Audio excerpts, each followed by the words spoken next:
Vamos abrir a palavra do nosso Deus no livro de Apocalipse, capítulo 19.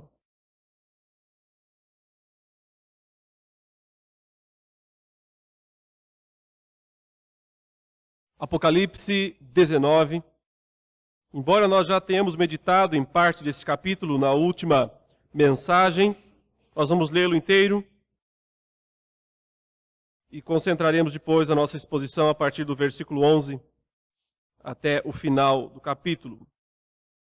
Apocalipse 19 diz: Depois destas coisas, ouvi no céu como que uma grande voz de uma imensa multidão, que dizia: Aleluia!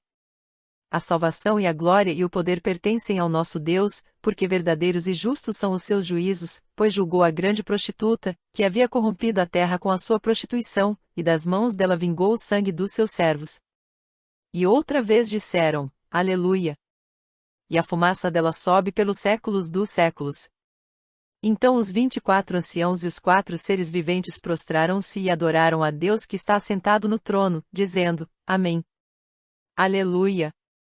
E saiu do trono uma voz, dizendo: Louvai o nosso Deus, vós, todos os seus servos, e vós que o temeis, assim pequenos como grandes. Também ouvi uma voz como a de grande multidão, como a voz de muitas águas, e como a voz de fortes trovões, que dizia: Aleluia! Porque já reina o Senhor nosso Deus, o Todo-Poderoso. Regozijemo-nos, e exultemos, e demos-lhe a glória, porque são chegadas as bodas do Cordeiro, e já a sua noiva se preparou, e foi-lhe permitido vestir-se de linho fino, resplandecente e puro, pois o linho fino são as obras justas dos santos. E disse-me: Escreve: Bem-aventurados aqueles que são chamados à ceia das bodas do Cordeiro. Disse-me ainda: Estas são as verdadeiras palavras de Deus. Então me lancei a seus pés para adorá-lo, mas ele me disse: Olha, não faças tal, sou conservo teu e de teus irmãos, que têm o testemunho de Jesus, adora a Deus, pois o testemunho de Jesus é o espírito da profecia. E vi o céu aberto, e eis um cavalo branco, e o que estava montado nele chama-se Fiel e Verdadeiro, e julga a peleja com justiça. Os seus olhos eram como chama de fogo, sobre a sua cabeça havia muitos diademas, e tinha um nome escrito, que ninguém sabia senão ele mesmo. Estava vestido de um manto salpicado de sangue, e o nome pelo qual se chama é o Verbo de Deus. Seguiam-nos exércitos que estão no céu, em cavalos brancos, e vestidos de linho fino, branco e puro. Da sua boca saía uma espada afiada, para ferir com ela as nações, ele as regerá com vara de ferro, e ele mesmo é o que pisa o lagar do vinho do furor da ira do Deus Todo-Poderoso. No manto, sobre a sua coxa tem escrito o nome: Rei dos Reis e Senhor dos Senhores. E vi um anjo em pé no sol, e clamou com grande voz, dizendo a todas as aves que voavam pelo meio do céu: Vinde, ajuntai-vos para a grande ceia de Deus, para comerdes carnes de reis, carnes de comandantes, carnes de poderosos, carnes de cavalos e dos que neles montavam, sim, carnes de todos os homens, livres e escravos, pequenos e grandes. E vi a besta, e os reis da terra, e os seus exércitos reunidos para fazerem guerra àquele que estava montado no cavalo, e ao seu exército. E a besta foi presa, e com ela o falso profeta que fizera diante dela os sinais com que enganou os que receberam o sinal da besta e os que adoraram a sua imagem. Estes 2 foram lançados vivos no lago de fogo que arde com enxofre. E os demais foram mortos pela espada que saía da boca daquele que estava montado no cavalo, e todas as aves se fartaram das carnes deles. Até aí, meus irmãos, a leitura da palavra do nosso Senhor. Eu quero falar nessa noite sobre esse capítulo, sobre o seguinte tema: os 2 banquetes do fim do mundo. Há 2 banquetes, ou 2 ceias, que são descritas nesse capítulo 19. A primeira ceia é a ceia das bodas do Cordeiro, da festa de casamento do Cordeiro com a sua igreja. E a segunda ceia é a ceia dos abutres, dos corvos, que vão devorar as carnes de todos aqueles que não participam da primeira ceia. Haverá, portanto, 2 banquetes no fim do mundo. A pergunta é: qual deles você estará. Mas não é apenas a ideia de em qual deles você estará, porque na verdade é o seguinte: do primeiro banquete, se você estiver nele, você vai participar dele. No segundo banquete, se você estiver nele, você será o banquete. Essa é a diferença. Se você vai participar do banquete ou se você será o banquete que outros vão, no caso aqui, os corvos, os abutres, as aves do céu. Qual dos dois banquetes você estará? São os dois banquetes do fim do mundo. O capítulo 19 de Apocalipse é o que descreve de forma mais gloriosa a segunda vinda de Jesus. E também aquela que será a última batalha, a batalha derradeira. Como desde o início da exposição do livro, nós temos aqui enfatizado, o Apocalipse é um livro escrito em ciclos. Ele repete muitas vezes a mesma história. Nós acreditamos que ele repita 7 vezes essa história. E nós estamos aqui exatamente na 6ª repetição. Falta apenas uma, aquela que vai ser dos capítulos 20 ao 22, que é a 7ª dessas sessões recapitulativas, que repetem a grande história da salvação, que vai desde a primeira vinda de Jesus até a segunda vinda e a consumação de todas as coisas. Aqui, nessa 6ª recontada da história, a ênfase do apóstolo João está justamente naqueles eventos julgadores finais. Ele já descreveu a queda da grande Babilônia, descreveu a subida e a queda dela ao mesmo tempo. Aquela grande meretriz, a mãe de todas as prostituições, no sentido de ser um dos aliados, um dos instrumentos daquele poderoso dragão perverso, maligno, que ele usa para enganar o mundo, manter o mundo na ignorância, mas também para desviar os crentes da fidelidade ao Senhor, da fidelidade à palavra do Senhor. O começo do capítulo 19 é a descrição da queda, da comemoração celeste pela queda de Babilônia. Nós já vimos isso na mensagem anterior, os vários aleluias que são declarados aqui no início do capítulo. E hoje eu quero apenas então enfatizar essa parte final da grande comemoração da queda de Babilônia, que é justamente o chamado para a ceia, para as bodas do Cordeiro. Aí está no versículo 7. Alegremo-nos, exultemos e demos-lhe a glória, porque são chegadas as bodas do Cordeiro, cuja esposa a si mesma já se ataviou. Quer dizer, a si mesma já se enfeitou. É claro, o que se espera de um casamento é que a noiva esteja linda, né? Perfeita, bem vestida, em ordem. É isso que se espera. Aliás, nos nossos casamentos por aí, né, o noivo pouco importa, né? Ninguém está nem interessado no noivo, né? Todo mundo está interessado na noiva. Se colocar um poste lá na frente para o noivo, está resolvido, né? O que importa mesmo é a noiva. Isso é uma distorção. É uma distorção do que é um casamento. Porque é importante mostrar que o noivo representa Cristo, a noiva é a igreja, e ambos têm que ter a mesma importância numa cerimônia de casamento. Não se pode desequilibrar as coisas. Agora, é claro, quando nós pensamos aqui que o noivo é Jesus, ele mesmo não precisa de destaque, porque ele tem todo o destaque. Aliás, o destaque da sua segunda vinda é realmente estrondoso. Mas o que é importante aqui é descrever como essa noiva está enfeitada, né, ataviada. Quais são os seus adereços? O que de fato a torna bela, nobre, preparada? E o texto diz que ela está vestida de linho finíssimo, resplandecente e puro. Linho, evidentemente, no primeiro século, é o tecido mais nobre, o tecido mais caro, mais desejado, mais procurado. E esse linho finíssimo, quer dizer, um linho de primeiríssima qualidade, o tecido mais caro que pode existir. Um linho resplandecente.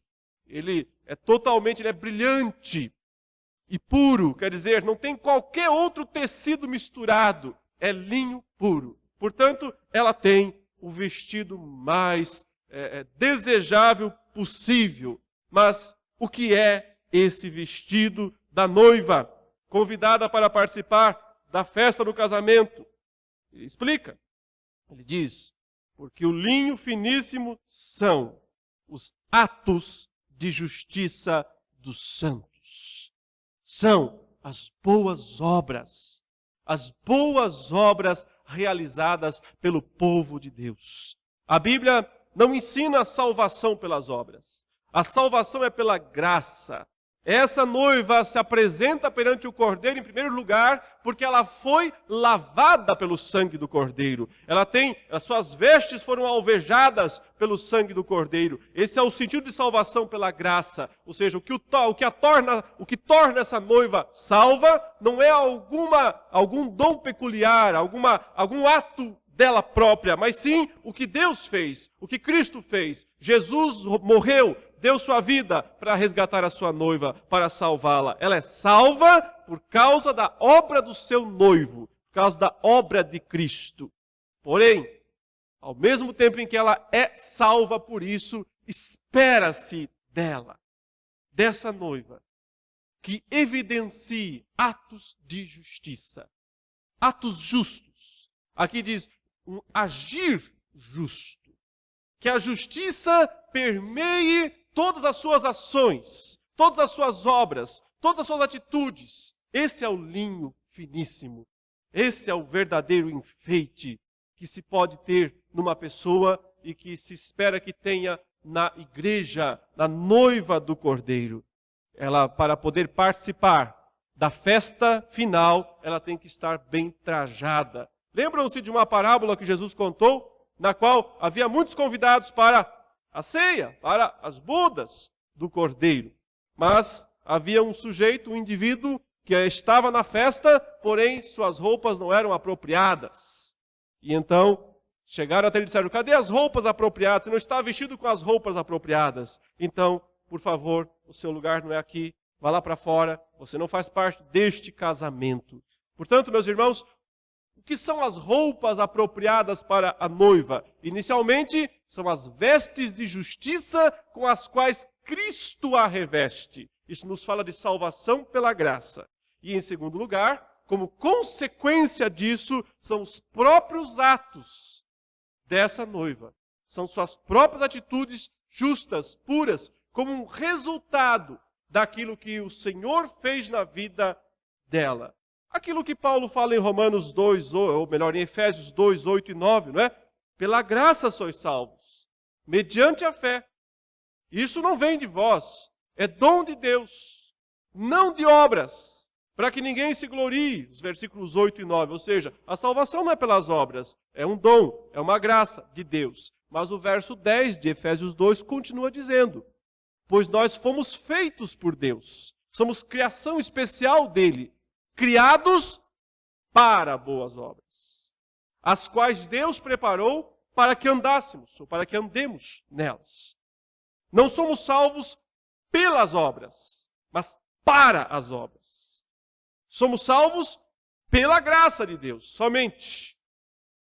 Mas quem é salvo pela graça de Deus se torna alguém que vai realizar necessariamente boas obras. Dizer que é salvo, mas não tem frutos, não tem boas obras, equivale a dizer que não está bem trajado para a festa, para a ceia. Significa dizer que está sem vestes apropriadas. Consequentemente, não participará das bodas, da festa do Cordeiro.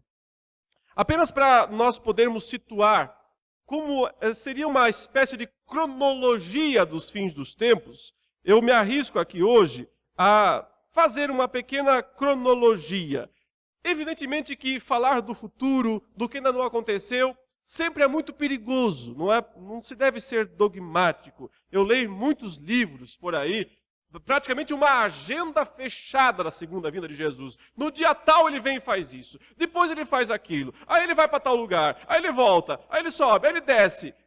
Tanta gente já fez a agenda de Jesus que eu acho que Jesus está só esperando que mandem para ele lá para ele tomar conhecimento.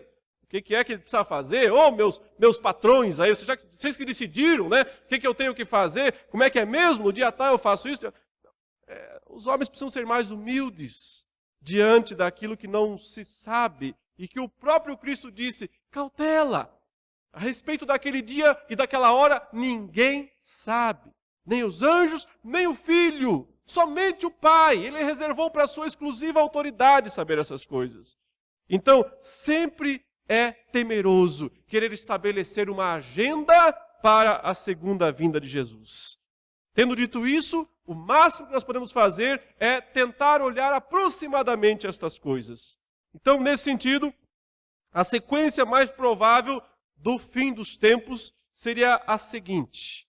A primeira coisa que precisa acontecer, precisa se cumprir, é a vitória do Evangelho em todo o mundo. Ele falou isso em Mateus 24. Será pregado o Evangelho em todas as nações, para testemunho, então virá o fim. Nós estamos no período, na época da pregação do Evangelho. Cristo conquistou o direito de que o Evangelho seja pregado em todas as nações. Ele disse isso. Toda a autoridade me foi dada nos céus e na terra. Então vão e façam discípulos de todas as nações. Preguem o Evangelho para todas as pessoas. E eu estou com vocês todos os dias até a consumação dos séculos. Então, a pregação do Evangelho decorre da exaltação de Cristo. O Cristo exaltado, o Cristo que viveu, morreu, ressuscitou e subiu aos céus, é quem está dando ordem, capacitando a sua igreja para que pregue o Evangelho em toda a terra. Nós estamos neste período. O Evangelho ainda não foi pregado para o último dos escolhidos. Quando o último dos escolhidos, o último dos eleitos de Deus na terra, ouvir o Evangelho, então virá o fim. Mas enquanto o último dos escolhidos de Deus neste mundo não ouvir a pregação do Evangelho, não virá, não acontecerá o fim, a segunda vinda de Jesus. Paralelamente com a pregação do Evangelho em todo o mundo, também corre a ideia do crescimento da iniquidade. Esse é o segundo aspecto que precisa acontecer. Sem ele, não haverá a segunda vinda de Jesus. O próprio Cristo, quando falou sobre a necessidade do Evangelho ser pregado em todo o mundo para então vir o fim, ele disse que nesse mesmo ínterim haveria muitos escândalos, muitas traições e um esfriamento do amor.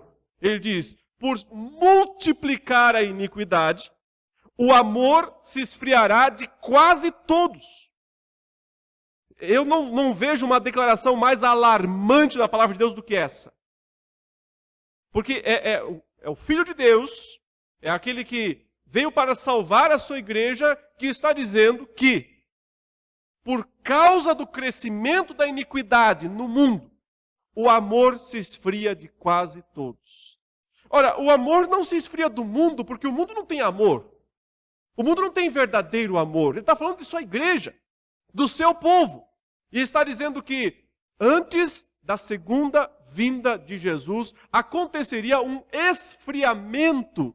Eu sei que muitos esperam avivamento, esperam paz e prosperidade, esperam crescimento da igreja no fim dos tempos de forma exorbitante. Não parece ser isso que está profetizado, mas sim um esfriamento. E se nós lembrarmos que Paulo diz, em 1 Coríntios 13, que sem amor, ainda que nós tenhamos todos os dons, ainda que nós sejamos ricos e poderosos, sem amor, não somos nada. Então, se paralelamente, enquanto a igreja precisa pregar o Evangelho, há também um esfriamento do amor verdadeiro, talvez muita dessa pregação seja aquilo que nós vimos já nos dias de Paulo, que ele fala que muitos pregavam por porfia, né? Pregavam por contenda, ao invés de pregar o Evangelho por humildade e por verdadeiro desejo de ver almas sendo salvas. Muitos ministérios, muitas denominações pregam o Evangelho no mundo, meus irmãos, não para salvar almas, mas para fazer crescer o ministério. Pregam não para trazer pessoas redimidas a Cristo, mas para poderem criar megas igrejas e colocarem placas enormes e poderem ser respeitadas por todo mundo. Nós andamos em tudo que é lugar, o que nós mais vemos é ministério disso, ministério daquilo, e lá está aquela foto enorme do líder, do cabeça, do chefe daquela organização, daquela denominação. O evangelho precisa ser pregado para a salvação, mas muitos pregam para benefício próprio. E daí, nos desespalharemos? Não. De um jeito ou de outro, cumpre a Escritura. De um jeito ou de outro, cumpre a palavra de Deus. Mas os despenseiros têm que ser fiéis e serão julgados por aquilo que fizeram, por aquilo que pregaram. O Senhor chama a sua igreja para a grande festa final de casamento. Isso acontece depois que o evangelho é pregado satisfatoriamente em todo o mundo e, ao mesmo tempo, existe esse absurdo crescimento da iniquidade. É um sistema mundano do mal, operado pelo dragão, através dos 3 aliados, a besta do mar, a besta da terra e Babilônia. Ou seja, o poder da coação, o poder da sedução, o poder do entretenimento, do prazer. Essas 3 palavras definem bem: coação, sedução, prazer. São as 3 armas do dragão para esfriar a igreja. Esfriar o amor verdadeiro do povo de Deus. O sistema se prepara para que chegue um cabeça, que é o anticristo. Quando o anticristo surge, no final desse grande ministério da iniquidade que está em operação no mundo, Paulo diz já desde os seus dias, mas aguarda somente que apareça aquele filho da perdição, o homem da iniquidade, o qual Paulo diz que Cristo Jesus não virá sem que antes ele venha. Portanto, o surgimento, o aparecimento deste anticristo é uma condição sine qua non, uma condição sem a qual Jesus não voltará. E talvez seja a única coisa que falta de fato acontecer. O aparecimento do iníquo, o aparecimento do anticristo. Quando ele aparece, começa a grande tribulação. Como nunca houve, nem nunca jamais haverá. Tribulação esta que é contra, que é sobre, que é em relação à igreja. Eu sei que muitos esperam que a igreja seja arrebatada antes da grande tribulação. Que sentido haveria numa grande tribulação se não fosse para a igreja? Quem que vai ser atribulado? Os ímpios? A tribulação é para o povo de Deus, é teste para os verdadeiros crentes. É aquilo que Pedro fala na sua primeira carta, é fogo para provar o ouro. Quando prova o fogo o ouro fica mais puro. Separa as impurezas. O linho finíssimo e puro fica mais linho finíssimo e puro. Por isso, a tribulação é para o povo de Deus. O Senhor só vai resgatar a sua igreja no arrebatamento, no exato instante da sua segunda vinda. A segunda vinda de Jesus é esse momento dos 2 grandes banquetes.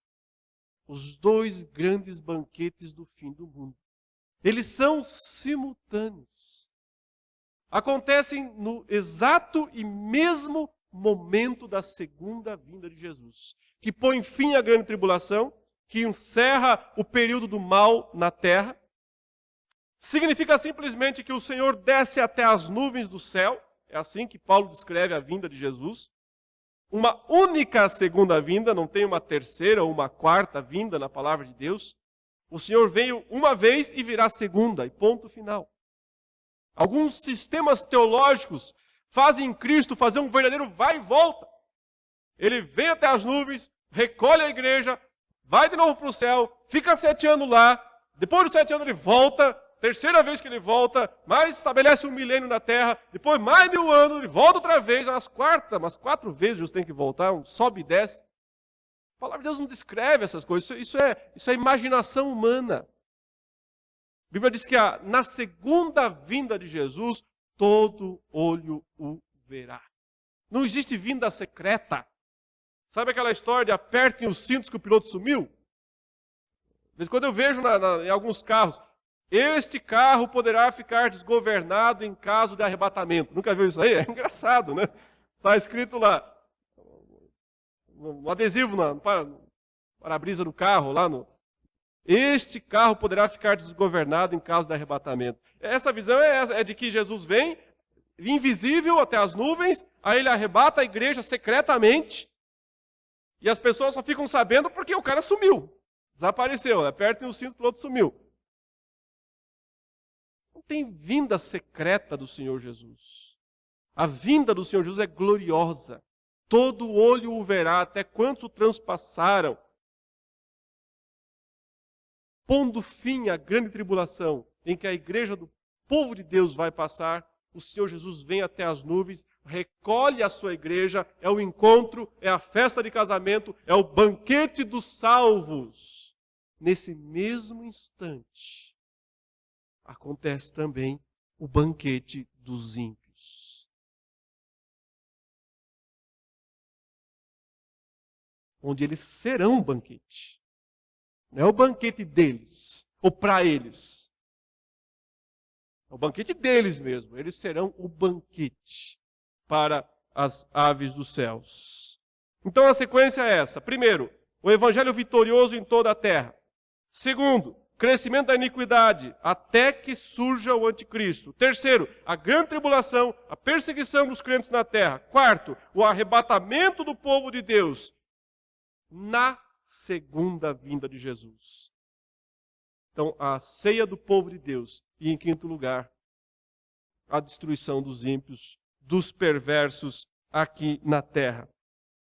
E é isso que ele vai descrever a partir do versículo 11 aqui. Mas antes, acontece uma cena estranha aqui no céu, na descrição celeste.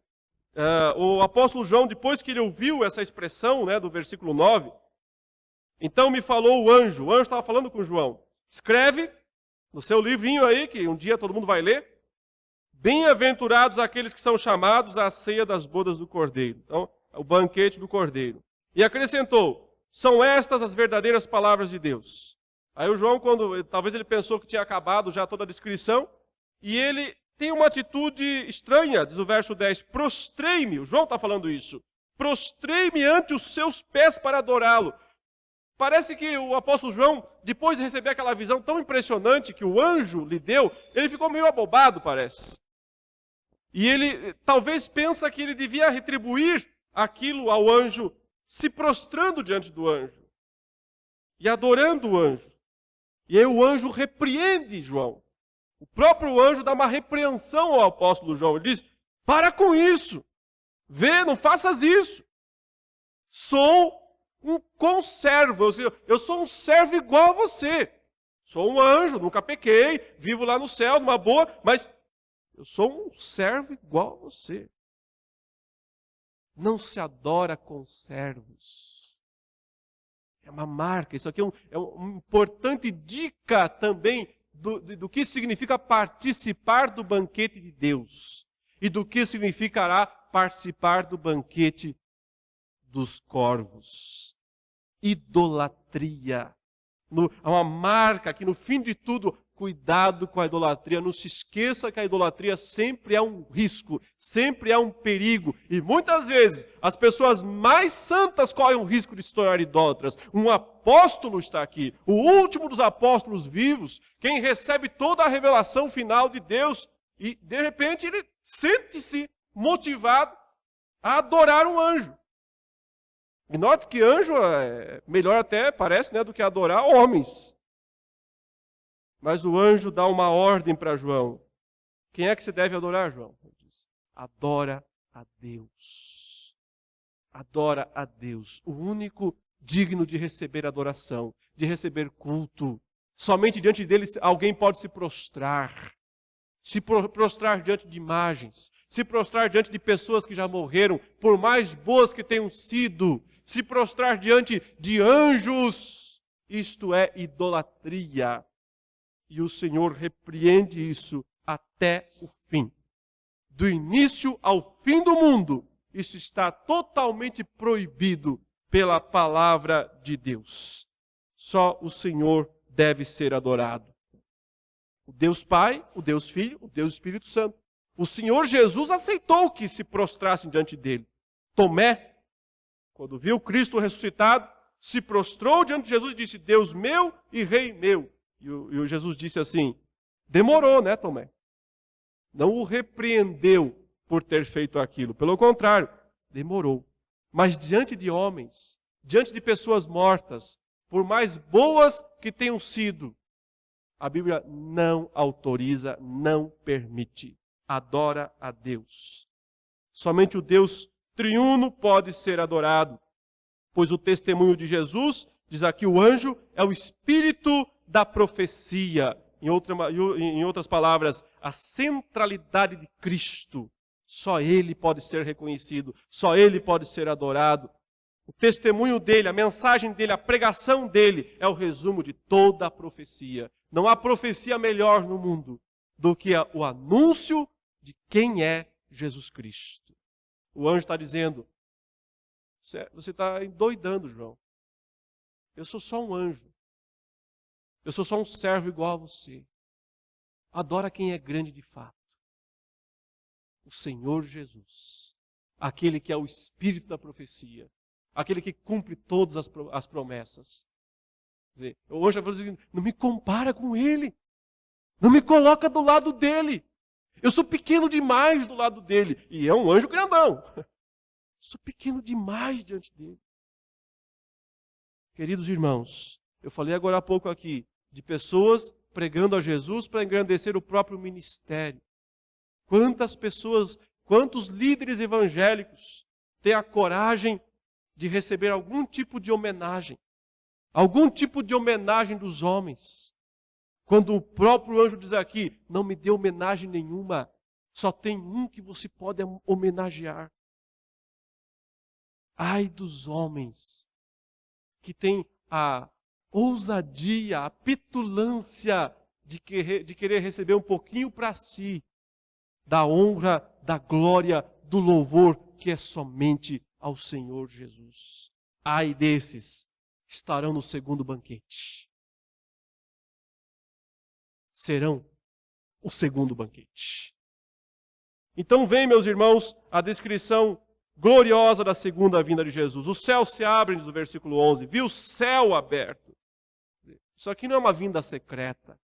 Isso aqui é estrondoso. Isso aqui é espetacular. Os céus se abrem e a primeira coisa que é vista é um cavalo branco. O primeiro cavalo branco que apareceu aqui foi o símbolo do evangelho vitorioso no primeiro selo do livro, quando foi aberto por João. Agora está a consumação disso. Quando o próprio evangelho desce, ele que é o evangelho, ele que é a boa notícia, o próprio Senhor Jesus desce. O seu cavaleiro se chama Fiel e Verdadeiro. O lado bom. E agora o outro lado, terrível. Terrível para os seus inimigos. Julga e guerreia, peleja, luta com justiça. Os seus olhos são chama de fogo, só para se lembrar do início do livro, que já descreveu isso. Ele é aquele que os olhos veem tudo. Não adianta querer se esconder dele agora. Fugiu a vida inteira dele, agora é tarde demais. Esses olhos pegam tudo. Olhos que enxergam o íntimo, olhos que enxergam o coração. Não dá para disfarçar, não dá para esconder nada dele. Ele julga e peleja com justiça. Seus olhos enxergam cada ato, cada pensamento. Não há nada que se possa esconder. Na sua cabeça, muitos diademas. Aqui ele aparece como um conquistador. Diadema normalmente é coroa de conquista. Jesus tem as duas coroas. Ele tem a coroa de herança. Ele aparece assim, descrito já no livro como aquele que tem a coroa de herança. E aqui ele também tem a coroa de conquista. Ele é ao mesmo tempo o herdeiro herdeiro do universo, o herdeiro dos céus e da terra, mas ele não ficou de braço cruzado esperando que a herança caísse no seu colo. Ele é aquele que conquista a sua herança através das coroas conquistadas. Não usurpadas, conquistadas. Ainda diz que ele tem um nome escrito que ninguém conhece senão ele mesmo. O Senhor aparece na Bíblia com muitos nomes.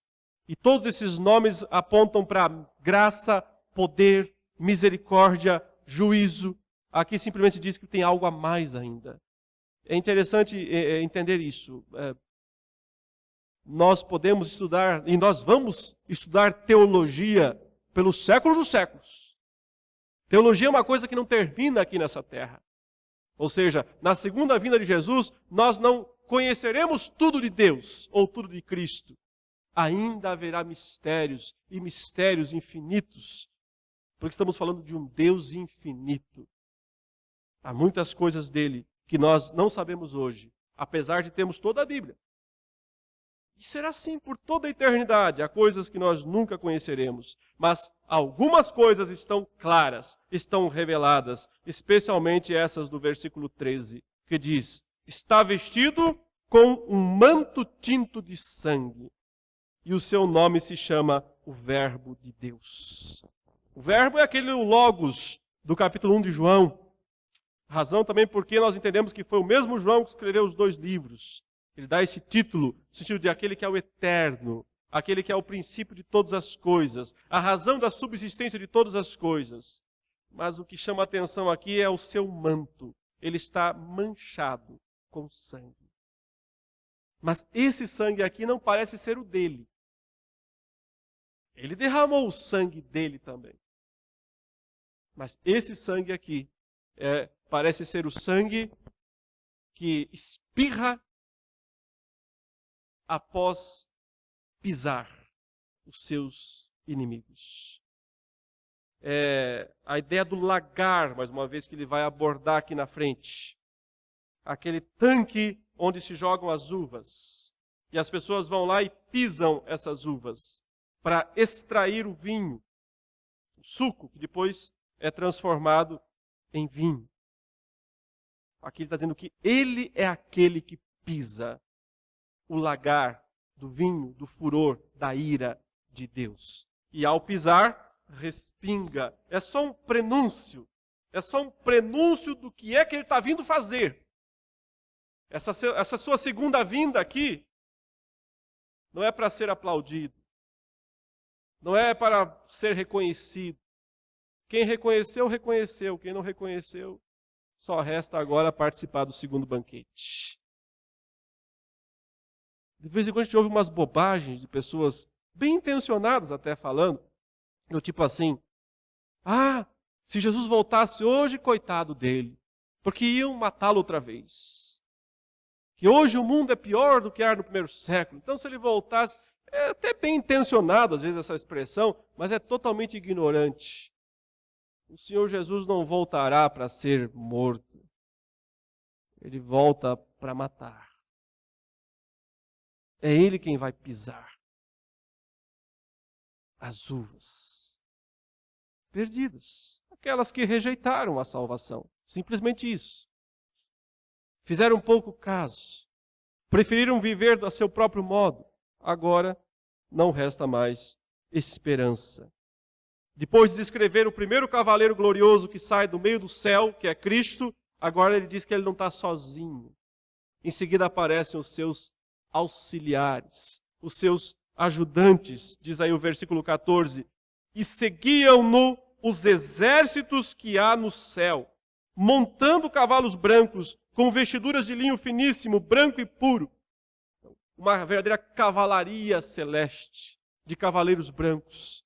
Provavelmente, certamente aqui, entre esses cavaleiros estão os anjos, evidentemente, os exércitos deles são os anjos.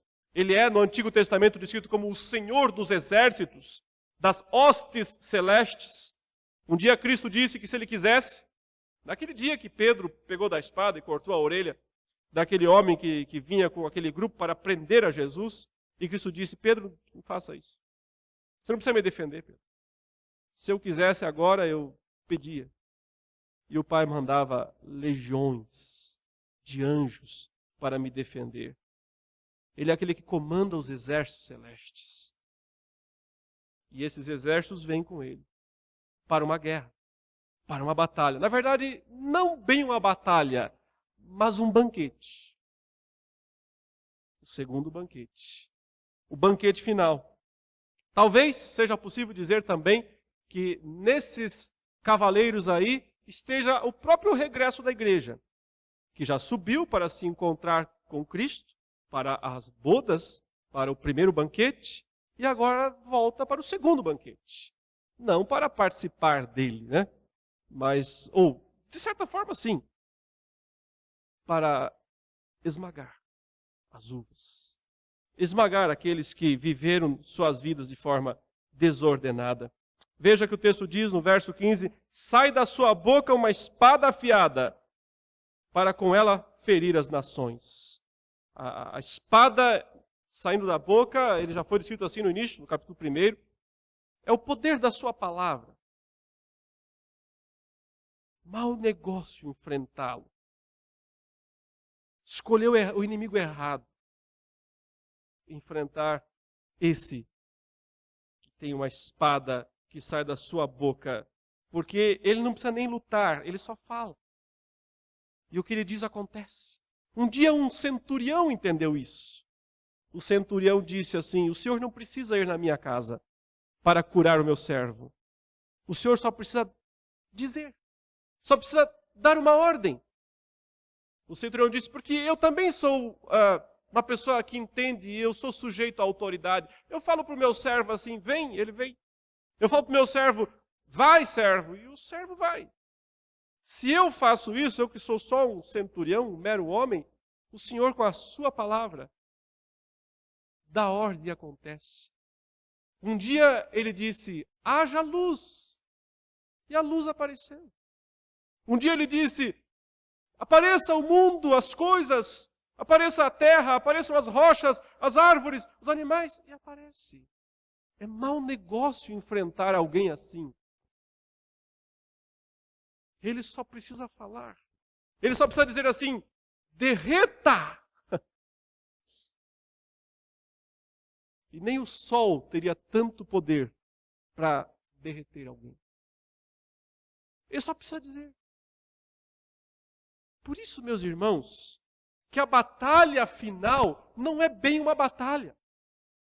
Porque batalha, ela é um banquete. Batalha é outra coisa. Batalha é quando dois exércitos se enfrentam, né? Um começa a vencer, outro começa a perder, aí volta, aí vai, aí de repente um está perdendo, aí revira, dá uma reviravolta, consegue de alguma maneira se sobressair, aquela história de filme, né? Aquele tipo de filme, os mais antigos conhecem, o filme do Rocky Balboa, lembra desses filmes? Né? Não vão dizer que vocês não lembram, senão eu fico só eu de velho aqui. Claro que lembra. Se não lembra, faz de conta que lembra. Não tinha os filmes lá, do Rocky Balboa, que ele sempre ia para a luta de boxe, né? E aí, ele apanha o filme inteiro. Não é assim? Ele apanha o filme inteiro. No finalzinho, ele acerta um golpe, né? Um murro, e aí derruba o adversário, e sai vitorioso, tudo desfigurado, né? E sai vitorioso. Isso é batalha. Isso aqui não é batalha. Isso aqui é um massacre. Isso não é batalha. Isso é um massacre. A segunda vinda de Jesus não é uma batalha. É um massacre. Mau negócio estar do lado errado. Quer participar do segundo banquete? Participe. Você será o banquete. Essa é a questão. Observe que no meio dessa história, ele está voltando vitorioso. Ele tem um nome escrito na sua coxa e no seu manto, quer dizer, na sua armadura. Está escrito lá assim: Rei dos Reis e Senhor dos Senhores. A narrativa então faz essa pausa proposital e aí uma cena se intercala, que é a cena de um anjo em pé no sol, diz o versículo 17, e esse anjo faz uma convocação. É uma convocação irônica. A noiva já foi chamada antes para participar das bodas do Cordeiro, mas agora é outra ceia.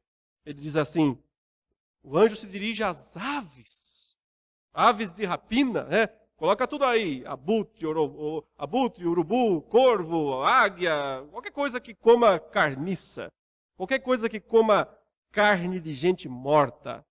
São essas aves que são comandadas, são chamadas. Vinde, diz o anjo, para as aves que voam pelo meio do céu.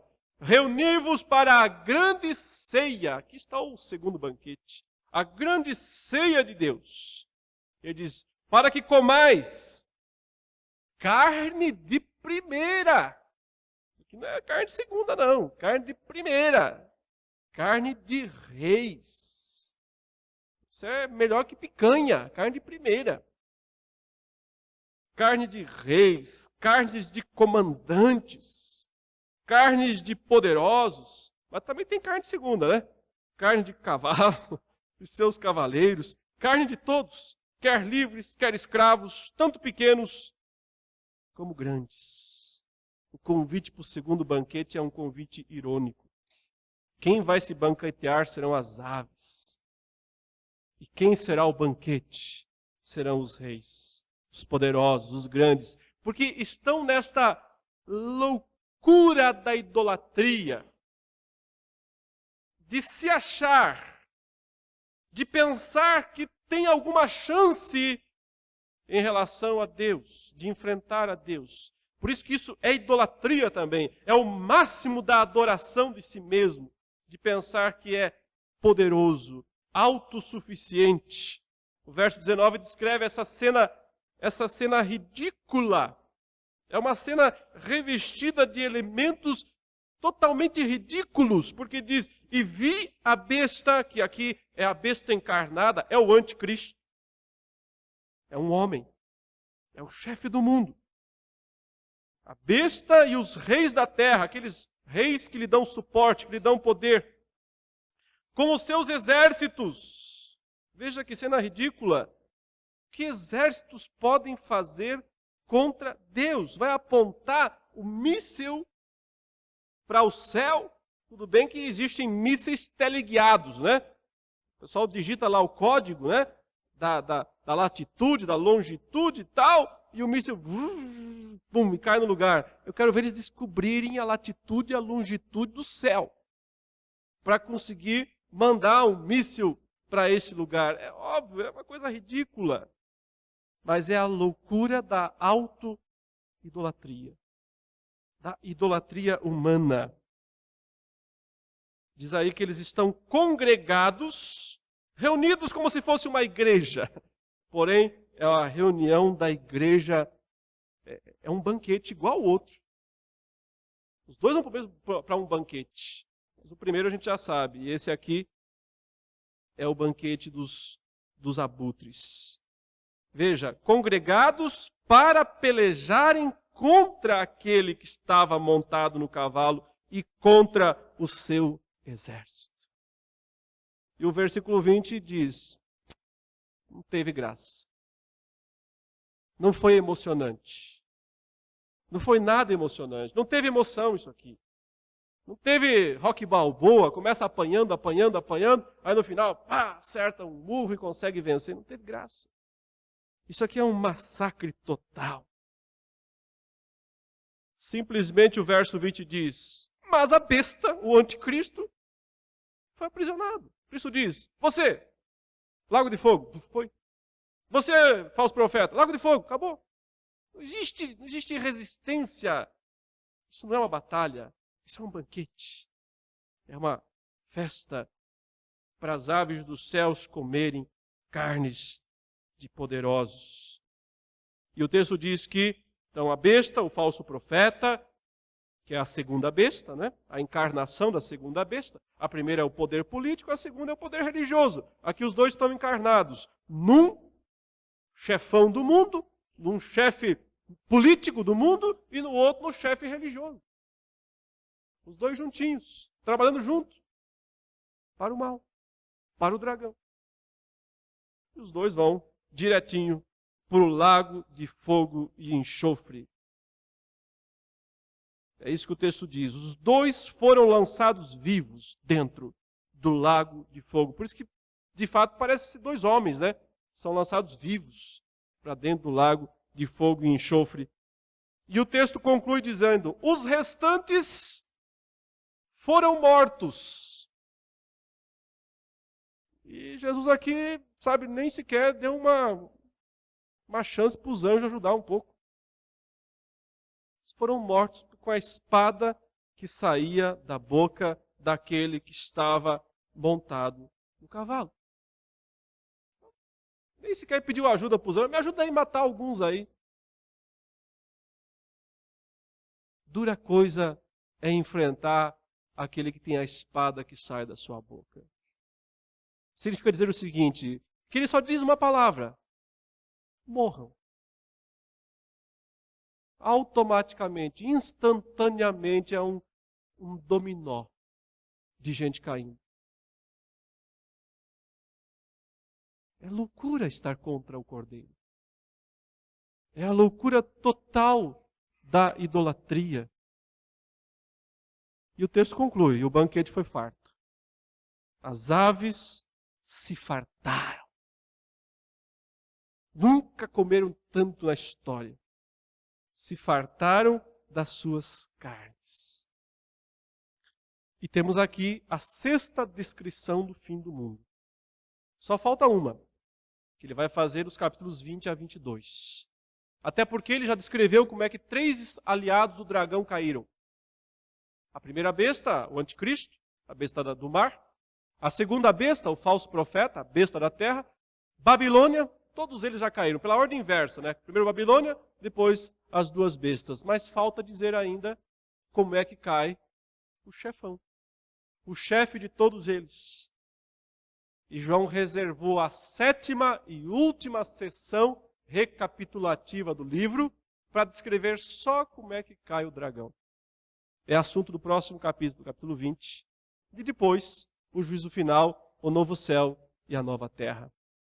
Meu irmão, minha irmã, você vai participar de qual banquete? Desculpe perguntar assim com essa franqueza. Mas não estamos em tempo de sermos tão politicamente corretos.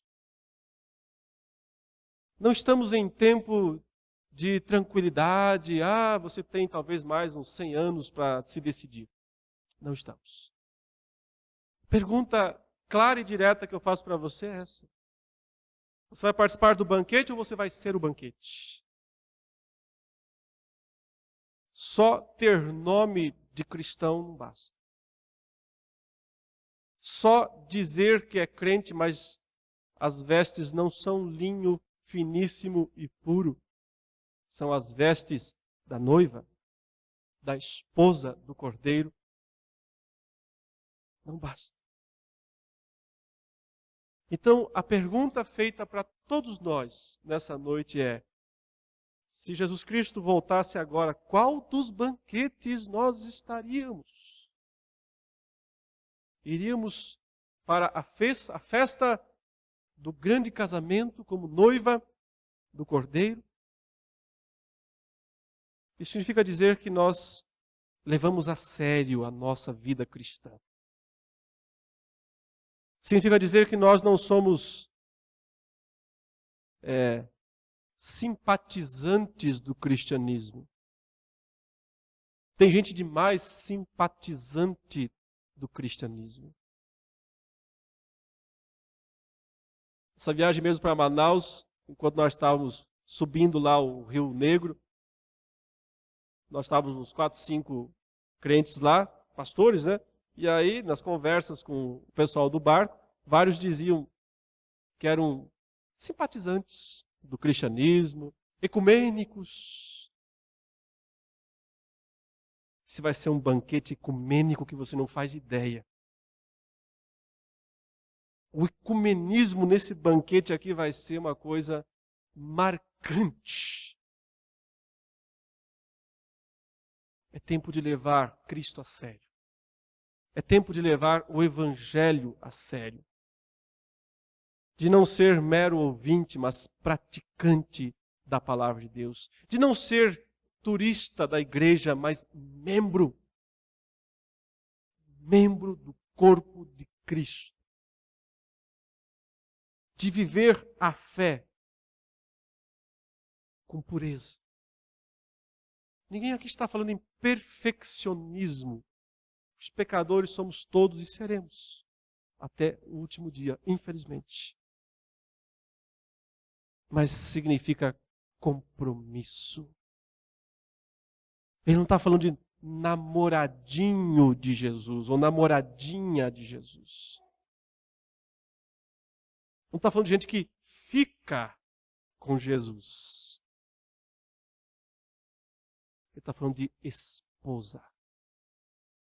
Esposa do Cordeiro. Isso é compromisso com o Cordeiro Jesus. Ou então o outro banquete.